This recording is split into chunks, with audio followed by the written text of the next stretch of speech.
కొబ్బరి చిప్పల నుంచి కొబ్బరిని సపరేట్ చేయాలంటే చాలా ఇబ్బంది పడతాం కదండి. ఇలా మనము కొబ్బరి చిప్పను డీప్ ఫ్రిడ్జ్లో ఒక రోజంతా కానీ లేదా 12 అవర్స్ పాటు అలాగే పెట్టేసి మనకి కావాలన్నప్పుడు తీసుకున్నాం అనుకోండి, ఇలా కొబ్బరి చిప్ప నుంచి కొద్దిగా సపరేట్ అవుతుంది. ఆ తర్వాత మనము ఇలా ఈజీగా నైఫ్ని అటు ఇటు తిప్పుతూ ఇలా కొబ్బరి చిప్ప నుంచి ఈజీగా సపరేట్ చేయవచ్చు. దీనికోసం చాలామంది కొబ్బరి చిప్పను స్టవ్ పైన పెట్టి వేడి చేసి తీస్తారు కదండి. అలాంటి దానికంటే ఈ టిప్ అయితే చాలా బెస్ట్గా ఉంటుంది. ఈ దారపు రీల్స్ అన్నిటినీ మనము ఒక బాక్స్లో వేసుకున్నా కూడా దాని కొన భాగం అనేది వేరొక రీల్కి చుట్టుకొని చిక్కుబడిపోతుందండి. దీనివల్ల దారం అనేది కూడా వేస్ట్ అయిపోతుంది కదా. ఖాళీ అయిన దారపు రీల్ని పడేయకుండా ఇలా సీజర్తో మనము ఈ దారపు రీల్ని కొద్దిగా కట్ చేసుకోవాలి. ఇలా కట్ చేసుకున్న ఈ భాగాన్ని తీసుకొని మధ్యలో మనము మరొకసారి కట్ చేసుకున్నాం అనుకోండి, ఇలా ఓపెన్ అవుతుంది కదా. ఇప్పుడు దీన్ని ఇలా దారపు రీల్ మధ్యలో పెట్టేసామనుకోండి, ఆ దారపు రీల్ కొన భాగం అనేది బయటకి రాకుండా ఉండటమే కాకుండా చిక్కుపడిపోకుండా ఇలా నీట్గా ఉంటాయి. మళ్ళీ ఎప్పుడు కావాలంటే అప్పుడు ఈజీగా తీసుకోవచ్చు. అంతేకాకుండా ప్లాస్టర్ అయిపోయిన తర్వాత పడేసాం కదండి, దీన్ని కూడా అస్సలు పడేయద్దండి. ఇలా సిల్క్ దారాలు ఉంటాయి కదండి, దీని దారం అయితే ఇంకా సిల్క్గా ఉండటం వలన దాని కొన భాగం అనేది పూర్తిగా బయటకు వచ్చేస్తుంది. అది రాకుండా ఉండాలంటే ఇలా అయిపోయిన ప్లాస్టర్ని పెట్టేసామనుకోండి, దారం అనేది చిక్కుబడిపోకుండా ఇలా దారపు రీల్స్ అనేవి అన్నీ నీట్గా కనబడతాయి. పెన్ అయిపోయిన తర్వాత క్యాప్ని పడేయకుండా దీనికి డబుల్ గమ్ టేప్ని అతికించేసేయండి. ఈ పెన్ క్యాప్ని మనము హాల్లో కానీ కిచెన్లో కానీ ఎక్కడైనా పెట్టుకోవచ్చండి. నేనైతే ఇక్కడ ఇలా బీరువాలో ఈ పెన్ క్యాప్ని అతికించేసి కీస్ని కూడా దీనికి వేసుకున్నానండి. మనకి ఎప్పుడు కావాలంటే అప్పుడు ఈజీగా కనబడతాయి. ఇంటి ముందట ముగ్గు వేయడానికి మనము ఏదైనా ఒక బౌల్ని యూజ్ చేస్తాం, కానీ దానికంటే ఇలా ఖాళీ అయిన కొబ్బరి చిప్పలు ఉంటుంది కదండి, దాంట్లో మనము ఇలా ముగ్గు పిండిని తీసుకొని రోజు ఇంటి ముందట ముగ్గు వేయడానికి ఇలాంటి కొబ్బరి చిప్పలు అనేవి చాలా బాగా యూజ్ అవుతాయి. చినిగిపోయిన పాత షర్ట్స్ ఉంటాయి కదండి, దాన్ని వేస్ట్ అని పడేసాం, కానీ ఇలా ఇంట్లోకి యూజ్ చేసుకున్నాం అనుకోండి, ఇంట్లో అందరూ మెచ్చుకోకుండా ఉండరు. ఇలా షర్ట్స్కి ముందుగా మనము అన్ని బటన్స్ని పెట్టేసిన తర్వాత సీజర్ని తీసుకొని ఈ హ్యాండ్స్ కింది భాగం నుంచి కట్ చేసుకోవాలి. అయితే అంతకు ముందుగా మనము ఈ హ్యాండ్స్ని కూడా ఇలా రెండు వైపులో ఉన్న వాటిని కూడా కట్ చేసుకోండి. ఇప్పుడు హ్యాండ్స్ కట్ చేసుకున్న తర్వాత మళ్ళీ మెడ భాగం ఉంటుంది కదండి, ఆ నెక్ భాగాన్ని కూడా ఇలా కరెక్ట్గా చూసి ఎక్కడి వరకు ఉందో అక్కడి వరకు పూర్తిగా కట్ చేసుకోవాలి. ఇలా నెక్ భాగాన్ని కట్ చేసుకున్నాక మీకు కరెక్ట్గా లెవెల్గా రావాలంటే కూడా మరొకసారి ఇలా పూర్తిగా కట్ చేసుకోండి. ఆ తర్వాత షర్ట్ కింది భాగం ఉంటుంది కదండి, ఇలా ఓపెన్ ఉంది కదా, మనము మిషన్ మీద కానీ సీజర్ మీద కానీ స్టిచ్చింగ్ వేసుకోవాలి. అలాగే నేను పైన కూడా స్టిచ్చింగ్ వేసేసానండి. నెక్ భాగం కట్ చేసాం కదా, ఆ రెండిటికి ఇలా ఓపెన్ ఉన్న దాన్ని పూర్తిగా ఇలా స్టిచ్చింగ్ వేసుకోవాలి. ఇప్పుడు ఈ షర్ట్ అనేది ఎక్కడో ఓపెన్ లేదు కదండి, మనం తీయడానికి ఇలా బటన్స్ని ఓపెన్ చేసామనుకోండి, అది పూర్తిగా ఓపెన్ అవుతుంది. ఇప్పుడు ఇలా రివర్స్లో తీసి మనము దీంట్లో దిండును పెట్టేసామనుకోండి, చూడడానికి కూడా చాలా నీట్గా కనబడుతుంది. ఇలా పాత షర్ట్స్ అనేవి పాడవకుండా ఇంట్లోకి యూజ్ చేసుకోవచ్చు. పిల్ల కవర్స్ని మనము బయట కొన్నా కూడా అవి చాలా పల్చగా ఉంటాయి, కానీ ఇలా షర్ట్స్ అనేవి మందంగా ఉండటం వలన మనము కొన్ని ఏండ్ల వరకు కూడా వీటిని యూజ్ చేసుకోవచ్చు. ఈ బటన్స్ అన్నీ పెట్టేసిన తర్వాత ఇలా మనకి పిల్లో కవర్ అనేది రెడీ అయిపోతుందండి. ఇలా ఇంట్లో ఎన్ని రకాల షర్ట్స్ ఉన్నా కూడా మనము పాడేయకుండా ఇలా ఇంట్లోకి చాలా రకాలుగా యూజ్ చేసుకోవచ్చు. అంతే కదండి, ఈ షర్ట్ కట్ చేసినప్పుడు ఇలా హ్యాండ్స్ని కూడా కట్ చేసాం కదా, దాంట్లో ఒక హ్యాండ్ని ఇలా కట్ చేసుకొని కొబ్బరి చీపురు కట్టకు కట్ చేసుకున్న ఈ షర్టు హ్యాండ్స్ని పెట్టేసామనుకోండి, మనము పట్టుకోవడానికి చాలా గ్రిప్గా ఉంటుంది. కొబ్బరి చీపురు కట్ట మన చేతికి తగలకుండా ఇలా ఎంతసేపు క్లీన్ చేసుకున్నా కూడా మనకి చేతులు అనేవి నొప్పి పెట్టకుండా ఉంటాయి. ఇంకొక షర్ట్ హ్యాండ్ని తీసుకున్నానండి, దానికి ఇలా కింది వైపున ఓపెన్ ఉంటుంది కదా, దాన్ని ఇలా స్టిచ్చింగ్ చేసుకున్నాను. మన ఇంట్లో ఉండే అంబ్రెల్లాస్ ఉంటాయి కదండి, మనం వీటిని బయట అలాగే పెట్టేసామనుకోండి, డస్ట్ పడుతుంది కదా, ఇలా మనము ఈ హ్యాండ్లో పెట్టేసుకొని పైన ఓపెన్ ఉండకుండా ఒక రబ్బర్ బ్యాండ్ను వేసుకొని ఏదైనా మేకు కానీ హ్యాంగర్కి వేసామనుకోండి, మళ్ళీ వర్షాకాలం వచ్చే వరకు కూడా ఈ అంబ్రెల్లాకు డస్ట్ పడకుండా ఇలా నీట్గా పెట్టుకోవచ్చు. స్కూల్కి వెళ్ళే పిల్లల సాక్సులు కానీ ఆఫీస్కి వెళ్ళే సాక్సులు ఉంటాయి కదండి, అన్నిటినీ మనము వాషింగ్ మిషన్లో ఒకేసారి వేసామనుకోండి, వెతకాల్సిన పని కూడా ఉంటుంది కదా. కూరగాయలకు కానీ ఫ్రూట్స్కు వచ్చే నెట్ ఉంటుంది కదండి, దాంట్లో ఈ సాక్సులన్నిటినీ కూడా ముడి వేసి మనం వాషింగ్ మిషన్లో వేసేస్తాం అనుకోండి, వెతకాల్సిన పని కూడా ఉండదు. ఆరబెట్టేటప్పుడు కూడా మన పని అనేది చాలా ఈజీ అయిపోతుంది. మన ఇంట్లో ఇలాంటి ఒక దువ్వెన డబుల్ గమ్ ప్లాస్టర్ ఉంటే అయిపోతుందండి. మన పని కూడా చాలా సులువైపోతుంది. ఇలా కొద్దిగా డబుల్ గమ్ టేప్ని ఈ దువ్వెనకు ఇలా అతికించేసి మన ఇంట్లో ఉండే విండోస్ని కానీ ఎక్కడైనా వెంట్రుకలు కానీ డస్ట్ అనేది ఎక్కువగా పడినప్పుడు ఇలా దువ్వెన సహాయంతో క్లీన్ చేసుకోవచ్చు.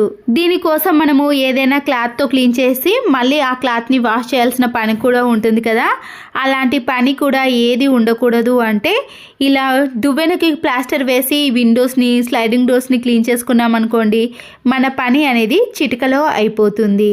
ఇంట్లో ఎక్కడ డస్ట్ కనిపించినా కూడా ఈ టిప్ అనేది చాలా బాగా యూజ్ అవుతుంది. తర్వాత ఇవన్నీ కూడా ఇలా నీట్గా కనబడతాయి. ఇంట్లో కూల్ డ్రింక్ బాటిల్స్ చాలా ఉంటాయి కదండి, ఇలా వీడియోలో చూపించిన మాదిరిగా క్యాప్ కింది భాగం వరకు మాత్రమే కట్ చేసుకోవాలి. క్యాప్ కింది భాగాన షార్ప్గా ఉందనుకోండి, కొద్దిగా వేడి చేసామనుకోండి షార్ప్నెస్ అనేది తగ్గిపోతుంది. ఇలా మరొక క్యాప్ని తీసుకొని ఇలా కట్ చేసుకున్న బాటిల్కి పెట్టేసుకున్నాం అనుకోండి, మనకి ఒక చిన్న బాక్స్ అనేది రెడీ అయిపోతుంది. మనము ఎక్కడికైనా బయటకు వెళ్ళినప్పుడు డైరెక్ట్గా ఆ వస్తువులను పెట్టుకోకుండా మనకి ఎంత కావాలనో అంత మాత్రమే ఇలా కట్ చేసుకున్న బాక్స్లో వేసుకున్నాం అనుకోండి, మనం తీసుకెళ్ళడానికి చాలా వీలుగా ఉంటుంది. ఇలా హ్యాండ్ బ్యాగ్లో మనము ఎన్నైనా కూడా పెట్టుకోవడానికి చాలా కంఫర్ట్గా ఉంటాయి.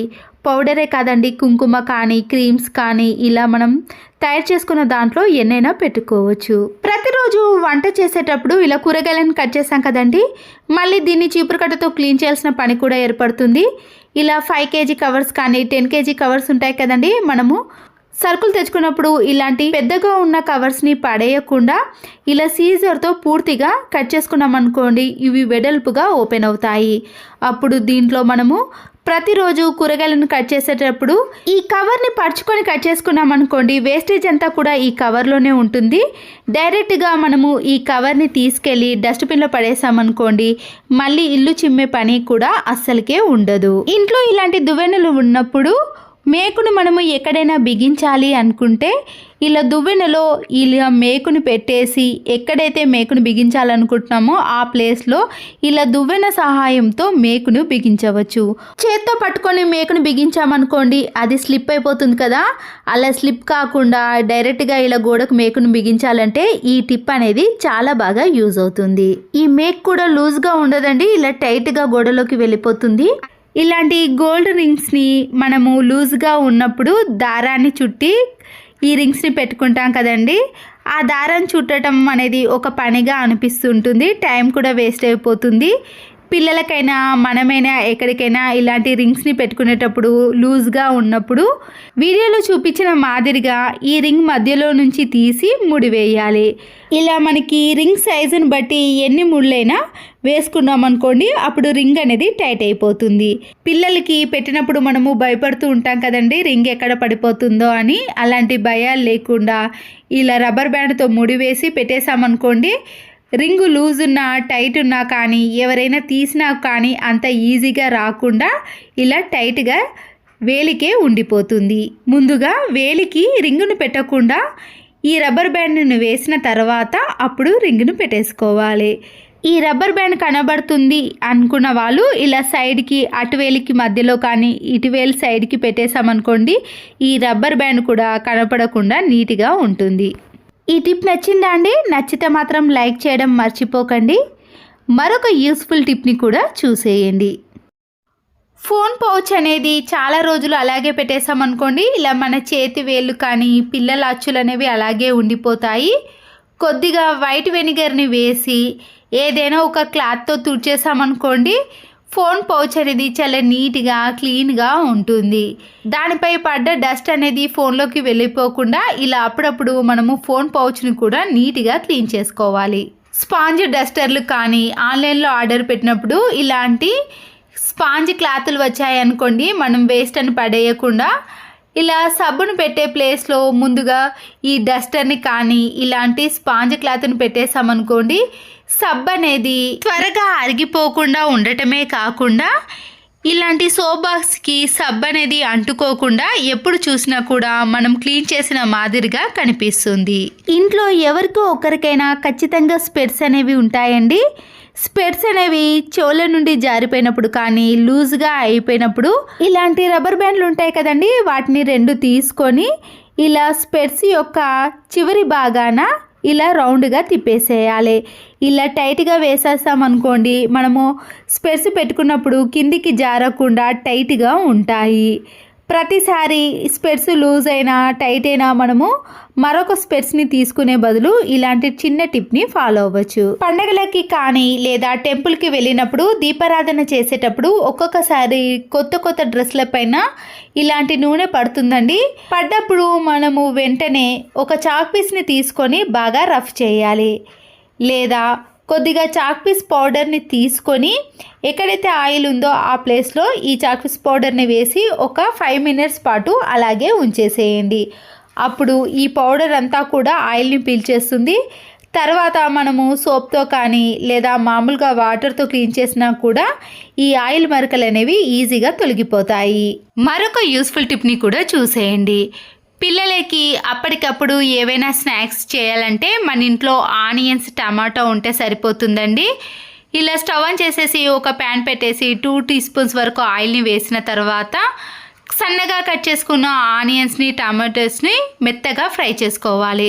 దీంట్లో ఫ్రెష్గా నూరుకున్న అల్లం వెల్లుల్లి పేస్ట్ని, కొద్దిగా పసుపును, 1/2 టీ స్పూన్ వరకు కారాన్ని, పసుపును, ధనియా పౌడర్ని వేసి 2-3 మినిట్స్ పాటు దీన్ని ఇలా మీడియం ఫ్లేమ్లోనే ఫ్రై చేసుకోవాలి.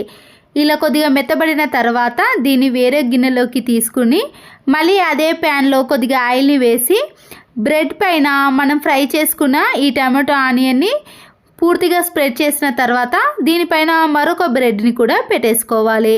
చేత్తో కానీ స్పూన్తో కానీ గట్టిగా ప్రెస్ చేసిన తర్వాత ఇలా వేడి చేసిన ఆయిల్లో మనము ఈ బ్రెడ్ని పెట్టేసుకొని ఇలా 2-3 బ్రెడ్లను ఒకేసారి ప్రిపేర్ చేసుకొని ఈ ఆయిల్లో ఫ్రై చేసుకోవాలి. లో ఫ్లేమ్లో పెట్టుకొని ఒక 2-3 మినిట్స్ పాటు మరొక వైపు కూడా టర్న్ చేసుకుంటూ ఇలా 2 వైపులా కూడా కొద్దిగా గోల్డెన్ కలర్లోకి వచ్చేంత వరకు ఫ్రై చేసుకోవాలి. ఇలా 5 నిమిషాల్లో మనకి బ్రెడ్ టోస్ట్ అనేది రెడీ అయిపోతుందండి. మన ఇంట్లో ఇలాంటి చాలా రకాల షాపింగ్ మాల్ బ్యాగ్స్ ఉంటాయండి. వీటిని అలాగే పెట్టేసామనుకోండి స్పేస్ అనేది ఎక్కువగా తీసుకుంటుంది కదా. ఇలా వీడియోలో చూపించిన మాదిరిగా కింది భాగంన ఒక మడత మలుచుకొని తర్వాత రివర్స్లో ఇలా రౌండ్గా ఇలా 2-3 మడతలు అనేది చిన్నగా కానీ మీరు పెద్ద సైజులో కానీ ఎలాగైనా మడత పెట్టుకోవచ్చు. పొడవులో కూడా ఇలా ఒక మడతను మలుచుకున్నాక ఇంకొక మడతను మనము ఇలా మలుచుకున్న దాంట్లో పెట్టేసేయాలి. ఇలా పెట్టేయడం వలన ఆ మడత అనేది చెదిరిపోకుండా ఎంతసేపైనా అలాగే ఉంటుంది. తర్వాత మనము ఎక్కడికైనా ఇలాంటి షాపింగ్ మాల్ బ్యాగ్స్ని తీసుకెళ్ళటానికి కానీ లేదా ఇంట్లో ఇలా నీట్గా మడత పెట్టుకున్నా కూడా చాలా అందంగా కనబడతాయి. చూడడానికి ఇది ఒక హ్యాండ్ బ్యాగ్ లాగా కనబడుతుంది. డోర్స్కి ఉండే లాక్స్ని కానీ లేదా ఇలా కబోర్డ్స్కి ఉండే హ్యాండిల్స్ ఉంటాయి కదండి, అవి జిడ్డుగా తయారైపోయినప్పుడు వైట్ వెనిగర్ని ఇలా ఒక పొడి క్లాత్ పైన వేసి క్లీన్ చేసుకున్నాం అనుకోండి, ఇవి మంచి షైనింగ్లోకి రావటమే కాకుండా ఎలాంటి మురికినైనా ఇట్టే తొలగిపోతాయి. మరొక యూస్ఫుల్ టిప్, ఇంట్లో ఖాళీ బాక్సులు ఉంటాయి కదండి, వేస్ట్గా ఉన్న బిర్యానీ బాక్సులను కానీ ఇలాంటి ఐస్ క్రీమ్ బాక్సులను తీసుకున్నాక విమ్ లిక్విడ్ని కొద్దిగా దీంట్లో వేసుకోవాలి. ఆ తర్వాత మన ఇంట్లో కొన్ని టిష్యూ పేపర్లు ఉంటాయి కదండి, ఒక 5 to 6 వరకు తీసుకొని ఇలా లిక్విడ్ వేసిన దాంట్లోనే పెట్టేసేయాలి. వైట్ వెనిగర్ని కూడా ఒక 5 to 6 డ్రాప్స్ వేసిన తర్వాత కొన్ని వాటర్ని కూడా యాడ్ చేయండి. ఇప్పుడు ఈ టిష్యూ పేపర్స్ అనేవి ఇలా పూర్తిగా తడిగా ఉంటాయి కదా, మనము కిచెన్లో వంట పూర్తి అయిపోయిన వెంటనే ఆయిల్ మరకలు కానీ జిడ్డు మరకలు అనేవి పడినప్పుడు ఇలా ఒక టిష్యూ పేపర్ని తీసుకొని కిచెన్ ప్లాట్ఫామ్ని కానీ కిచెన్ టైల్స్ని కానీ లేదా కిచెన్లో ఉండే గ్యాస్ స్టవ్ని ఇలా ఈజీగా క్లీన్ చేసుకోవచ్చు. ఇలా వెంటనే క్లీన్ చేసుకోవడం వలన జిడ్డు పట్టకుండా నీట్గా ఉంటుంది. పిల్లలైనా పెద్దవాళ్ళైనా ఎగ్జామ్స్కి ప్రిపేర్ అయినప్పుడు ఇలా ఎక్కువ పేజీలు ఉన్న నోట్బుక్ని కానీ టెక్స్ట్ బుక్ని చదివేటప్పుడు తర్వాత మళ్ళీ ఆ పేజీని గుర్తుపెట్టుకోవడం కానీ తీయాలంటే చాలా టైం తీసుకుంటుంది కదండి.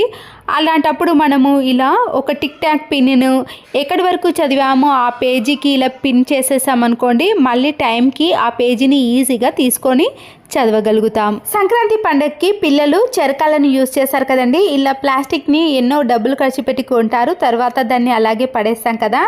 దీన్ని మనము చాలా బాగా యూజ్ చేసుకోవచ్చండి. ఇలా ప్లాస్టిక్ చెరకాలను మనము దానికి మధ్యలో ఉండే ఈ ప్లాస్టర్ని తీసేసామనుకోండి, ఈ చెరక అనేది ఇలా 2 భాగాలుగా సెపరేట్ అవుతుంది. కింద చిన్న హోల్స్ ఉన్నాయి కాబట్టి దానికి మీరు ఏదైనా కార్డ్బోర్డ్ని కానీ లేదా ఇలా డబుల్ గమ్ టేప్ ఉంటుంది కదండి, దాన్ని కానీ అతికించేసేయాలి. ఇలా అతికించిన తర్వాత దీంట్లో మనము డైలీ వేసుకునే టిక్ టాక్ పిన్స్ కానీ, హెయిర్ బ్యాండ్స్, క్లిప్పులు, గొలుసులు ఎన్నో ఉంటాయి కదండి, వాటన్నిటిని కూడా మనము ఇలా ఈ చెరకాలో వేసుకోవచ్చు. దీనికి క్యాప్ను కూడా ఈ చెరకానే యూజ్ చేసుకోవచ్చు, లేదా ఈ రెండింటిని బాక్స్లను సపరేట్గా యూజ్ చేసుకోవడానికి కూడా వీలవుతుంది. వీటిపైన మనము డస్ట్ పడకుండా ఉండటానికి ఇంట్లో ఉండే ఏదైనా ప్లాస్టిక్ బాక్సులు మూతలు ఉంటాయి కదండి, దానినైనా కానీ లేదా వేస్ట్గా ఉన్న కార్డ్బోర్డ్స్ ఉంటాయి కదండి, దాన్ని రౌండ్గా కట్ చేసి కూడా ఈ బాక్స్ పైన పెట్టేసుకోవచ్చు. చిన్న ప్లాస్టిక్ బాక్సులు ఉంటాయి కదండి, ఇలా క్యాప్కి మనము మధ్యలో చిన్న హోల్ని చేసుకొని సాల్ట్ను కానీ లేదా సలాడ్ల పైన ఏవైనా మసాలాలను చల్లుకోవడానికి ఇలాంటి బాక్సులను కూడా మనము యూజ్ చేసుకోవచ్చు. పన్నీర్ని మనము డైరెక్ట్గా నైఫ్తో కట్ చేసుకున్నాం అనుకోండి, ఒక్కొక్క పీస్ అనేది డిఫరెంట్గా వస్తుంది. ఇలా ఫోక్ స్పూన్తో మనము పన్నీర్ పైన ఘాట్లు పెట్టుకొని ఇలా 2 ఘాట్లకి కానీ లేదా ఒక్క ఘాటు మధ్యలో మనము పన్నీర్ని కట్ చేసామనుకోండి, కట్ చేసిన పీసులన్నీ కూడా ఒకే షేప్లోకి వచ్చేసాయి. పన్నీర్ ముక్కలు అనేవి అన్నీ ఒకే విధంగా రావాలి అంటే ఈ చిన్న టిప్ అనేది చాలా బాగా యూజ్ అవుతుంది. ఇంట్లో కుళ్ళిపోయిన నిమ్మకాయలు కానీ పండుబారిన నిమ్మకాయలు అనేవి వేస్ట్గా ఉన్నప్పుడు వీటిని ఇలా చిన్న చిన్న పీసెస్గా కట్ చేసుకోవాలి. ప్లాస్టిక్ బాక్స్లోకి ఈ నిమ్మకాయ రసాన్ని అంతా కూడా వేసేసుకోండి. ఇలా తీసిన రసంలోకి మనము 1 టీ స్పూన్ వరకు బేకింగ్ సోడాను కూడా వేసుకోండి. 1/2 టీ గ్లాస్ వరకు వాటర్ని కూడా యాడ్ చేసినాక వైట్ వెనిగర్ని ఒక 5-6 డ్రాప్స్ వరకు వేసుకోవాలి. ఇలా ప్రిపేర్ చేసిన దాన్ని యూజ్ చేసుకోవడమే కాకుండా రసం తీసిన తొక్కలను కూడా మళ్ళీ యూజ్ చేసుకోవచ్చు. ఇంట్లో ఇలా బండెడ్ గిన్నెలు ఉన్నా సరేనండి, సర్ఫును కానీ సబ్బును యూజ్ చేయకుండానే ఇలా ప్రిపేర్ చేసిన దాంతో క్లీన్ చేసుకున్నామనుకోండి, ఎలాంటి బ్యాడ్ స్మెల్ రాకుండా గిన్నెలన్నీ కూడా నీట్గా షైనింగ్లోకి వస్తాయి. ఈ గిన్నెను నేను సోప్తో క్లీన్ చేశానండి. ఇక్కడ తెల్ల తెల్లగా మరకలు, అలాగే ఇలా నీటి మరకలు అనేవి ఎక్కువగా ఏర్పడ్డాయి కదా, ఇలా తయారు చేసుకున్న దానితో క్లీన్ చేసుకొని చూడండి, గిన్నెలపైన తెల్లటి మరకలు కానీ ఎలాంటి నీచు వాసన కానీ రాకుండా గిన్నెలు అనేవి ఎప్పుడు చూసినా కూడా తలతల మెరిసిపోతాయి. గిన్నెల సోప్ అనేది అయిపోయినప్పుడు ఇలా ఇంట్లోనే మనము ఈ లిక్విడ్ని తయారు చేసుకొని ఇలా చిటికలో మనము బండెడ్ గిన్నెలైనా క్లీన్ చేసుకోవచ్చు. క్లీన్ చేసుకోవడం కూడా చాలా సులువైపోతుందండి. సోప్తో క్లీన్ చేసిన దానికి ఇలా మనం తయారు చేసుకున్న దానికి చాలా తేడా అనేది కనబడుతుంది. అవైతే ఇలా గిన్నెలు క్లీన్ చేసినప్పుడు తెల్లగా మరకలు ఏర్పడతాయి, కానీ ఇలా నిమ్మరసంతో క్లీన్ చేసుకున్నారనుకోండి గిన్నెలు అనేవి నీట్గా కనబడతాయి. చూసారు కదండి, మనము అన్ని గిన్నెలు క్లీన్ చేసుకున్నా కూడా లిక్విడ్ అనేది ఇంకా మిగిలి ఉంది. మనము ఇలా ఒక 1 వీక్ వరకు కూడా ఈ లిక్విడ్ తోటే క్లీన్ చేసుకోవడానికి వీలవుతుంది. నిమ్మ తొక్కలు మిగిలే ఉన్నాయి కదండి, దాన్ని కూడా మనం వేస్ట్ చేయకుండా ఇంట్లోకి చాలా రకాలుగా యూజ్ చేసుకోవచ్చు. ఇలా వాటర్ని కొద్దిగా వేడి చేసిన తర్వాత ఈ నిమ్మ తొక్కలన్నిటిని కూడా వేసేయండి. 1/2 టీ స్పూన్ వరకు విమ్ లిక్విడ్ని, అలాగే 1.5 టీ స్పూన్ వరకు సాల్ట్ను వేయండి. ఈ వాటర్ అనేది ఇలా ఒక పొంగు వచ్చేంత వరకు వేడి చేసిన తర్వాత స్టవ్ని ఆఫ్ చేసుకోవాలి. ఇలా వేడిగా ఉన్నప్పుడే మనము వాటర్ బాటిల్స్ ఉంటాయి కదండి, పిల్లల లంచ్ బాక్స్ తీసుకెళ్లే వాటర్ బాటిల్స్ కానీ ఫ్రిడ్జ్లో పెట్టుకునే ఈ వాటర్ బాటిల్స్ని అన్నిటినీ కూడా ఇలా కొద్దిగా మనం ప్రిపేర్ చేసిన ఈ వాటర్ని అంతా కూడా ఈ బాటిల్లో వేసి ఇలా ఒక 2-3 సార్లు షేక్ చేసామనుకోండి, బాటిల్లో వచ్చే బ్యాడ్ స్మెల్ పోవటమే కాకుండా ఈ వాటర్ బాటిల్స్ కూడా చాలా ఫ్రెష్గా తయారవుతాయి. ఒక పొడి క్లాత్ని తీసుకొని ఇలా ప్రిపేర్ చేసిన వాటర్ని ఈ క్లాత్ పైన కొద్దిగా వేసుకున్నాక మన ఇంట్లో ఉండే ఫ్రిడ్జ్ డోర్ ఉంటుంది కదండి, స్విచ్ ఆఫ్ చేసి బయట ఉన్న ఫ్రిడ్జ్ డోర్ని అంతా కూడా క్లీన్ చేసుకోవాలి. ఇలా క్లీన్ చేసుకోవడం వలన ఫ్రిడ్జ్ డోర్ అనేది మళ్ళీ కొత్త దానిలా నీట్గా కనబడుతుంది. టైల్స్ పైన ఇలా గట్టిగా అతుక్కుపోయిన మరకలు ఉంటాయి కదండి, మనము ఇలా ప్రిపేర్ చేసిన వాటర్ని వేసి ఏదైనా క్లాత్తో క్లీన్ చేసుకున్నాం అనుకోండి, ఆ మరకలు అనేవి ఇలా ఇట్టే తొలగిపోతాయి. ఫ్లోర్ని క్లీన్ చేసేటప్పుడు ఇలా నిమ్మరసంను, పసుపును, సాల్ట్ను వేసి క్లీన్ చేసుకున్నాం అనుకోండి, టైల్స్ అనేవి నీట్గా కనబడతాయి. వాటర్ క్యాన్స్ కూడా ఇలా పాకురుగా జిడ్డుగా తయారైనప్పుడు ఇలా ప్రిపేర్ చేసిన వాటర్ని ఈ వాటర్ క్యాన్ లోపల వేసేయాలి. దీంతో పాటు 2 నిమ్మ తొక్కలను కూడా ఈ వాటర్ క్యాన్లో వేసి క్యాప్ను పెట్టేసి 2-3 సార్లు బాగా షేక్ చేయాలి. మరోసారి ఫ్రెష్ వాటర్తో క్లీన్ చేసుకున్నాం అనుకోండి, వాటర్ క్యాన్ లోపల ఉండే జిడ్డు అనేది పూర్తిగా తొలగిపోతుంది. ఈ వాటర్ని మనము జాలి ద్వారా కూడా సపరేట్ అన్న చేసుకొని లేదా ఇలా డైరెక్ట్గా నిమ్మ తొక్కలు లేకుండా ఈ వాటర్ని మాత్రమే వాష్రూమ్లో వేసుకోవాలి. వాష్రూమ్ ఏదైనా బ్యాడ్ స్మెల్ వచ్చినా కానీ జిడ్డుగా తయారైనప్పుడు మనము బ్రష్తో క్లీన్ చేసుకున్నాం అనుకోండి, వాష్రూమ్ కూడా చాలా నీట్గా కనబడుతుంది. వాష్రూమ్ని క్లీన్ చేయడానికి ఎప్పుడు హార్పిక్ లాంటి కెమికల్స్నే యూజ్ చేయడం కంటే ఇలా ఇంట్లో ఉండే వాటితో కూడా ఈజీగా క్లీన్ చేసుకోవచ్చు. చూసారు కదండి, వాష్రూమ్ కూడా చాలా నీట్గా క్లీన్గా కనబడుతుంది కదా. ఈ యూస్ఫుల్ టిప్స్ మీకు నచ్చినట్లయితే తప్పకుండా ఒక లైక్ చేసి మీ ఫ్రెండ్స్కి కానీ రిలేటివ్స్కి షేర్ చేయండి. మరో వీడియోతో మళ్ళీ కలుద్దాం. Thanks for watching. వాషింగ్ మిషన్లో ఇలాంటి స్కూల్ యూనిఫామ్స్ కానీ తెల్ల బట్టలు పిల్లల డ్రెస్సులు ఏవైనా వేసినా కానీ అంత త్వరగా మురికి అనేది పోదండి. మళ్ళీ వాటి చేత్తో కానీ లేదా మనము బ్రష్తో వాష్ చేయాల్సిన పని కూడా ఉంటుంది కదా. ఇలా తెల్ల బట్టలు కానీ ఏ బట్టలు వేసినా కూడా మురికి త్వరగా పోయి బట్టలు అనేవి తలతల మెరిసిపోవాలంటే ఈ చిన్న టిప్ని ఫాలో అవ్వండి. వాషింగ్ మిషన్లో వేసే బట్టలను బట్టి మనము ఈ వాషింగ్ సోడాను ఇలా 1/2 టీ స్పూన్ కానీ 1 టీ స్పూన్ వరకు మాత్రమే వేసుకోవాలి. వాషింగ్ సోడా అనేది ఆన్లైన్లో కానీ బయట కానీ అవైలబుల్గా దొరుకుతుందండి. మనము తీసుకున్న ఈ వాషింగ్ సోడా అనేది ఒక 6 మంత్స్ వరకు కూడా యూస్ చేసుకోవచ్చు. మీరు డైరెక్ట్గా వాషింగ్ మిషన్లో కానీ లేదా లిక్విడ్ వేసిన బాక్స్లో కానీ వేసేసి అప్పుడు మనము ఈ వాషింగ్ మిషన్ని స్టార్ట్ చేసిన తర్వాత వాషింగ్ సోడా వేయటం వలన బట్టలు అనేవి నీట్గా ఎలా తెల్లతెల్ల మెరిసిపోతాయో చూపిస్తాను చూడండి. ఈ వాషింగ్ సోడా వేయటం వలన బట్టలు అనేవి ఎక్కువ ముడతలు కాకుండా నీట్గా వస్తాయండి. మనము ఐరన్ చేయాల్సిన పని కూడా ఉండదు. బట్టలు కూడా చాలా నీట్గా, పిల్లల బట్టలు ఎక్కువగా మురికి పడతాయి కదండి, వాటి కోసం కూడా ఈ వాషింగ్ సోడాను యూజ్ చేసామనుకోండి ఎలాంటి బ్యాడ్ స్మెల్ లేకుండా మంచి వాసనతో పాటు బట్టలు అనేవి తెల్లగా మెరిసిపోతాయి. ఈ వాషింగ్ సోడాను నేను చాలా సంవత్సరాల నుంచి యూజ్ చేస్తున్నానండి. ఒక్కసారి మనం తీసుకున్నాం అనుకోండి 6 నెలల నుంచి 8 నెలల వరకు కూడా యూజ్ చేసుకోవచ్చు. చూసారు కదండి, తెల్ల బట్టలు అయితే చాలా నీట్గా ఎలాంటి మరకలైనా పోతాయి. కాలర్ పైన ఉండే మరకలు కూడా ఇట్టే తొలగిపోతాయి. మనము చేత్తో కూడా వాష్ చేయాల్సిన పని కూడా ఉండదండి. బట్టలను బట్టి మనము వాషింగ్ సోడాను వేసుకోవాలి. వాషింగ్ సోడాను మరీ ఎక్కువగా వేయకూడదండి, కొద్ది కొద్దిగా మాత్రమే వేయాలి. ఈ సోడా వలన బట్టలలో ఉండే మురికి అనేది చాలా ఈజీగా పోతుంది. ఇలాంటి యూనిఫామ్స్ కానీ పిల్లల బట్టలు కానీ తెల్ల బట్టలు ఏవైనా సరేనండి, మురికి ఈజీగా పోవాలంటే ఈ వాషింగ్ సోడాను మీరు కొద్దిగా వేశారనుకోండి బట్టలలో ఉండే మురికి అనేది ఈజీగా తొలగిపోతుంది. ఇది ఆన్లైన్లో అవైలబుల్గా ఉందండి, కావాలనుకున్న వారు మీరు తీసుకోవచ్చు. ఒక్క ప్యాకెట్ తీసుకున్నాం అనుకోండి 6 నెలల నుంచి 8 నెలల వరకు కూడా వాడుకోవచ్చు.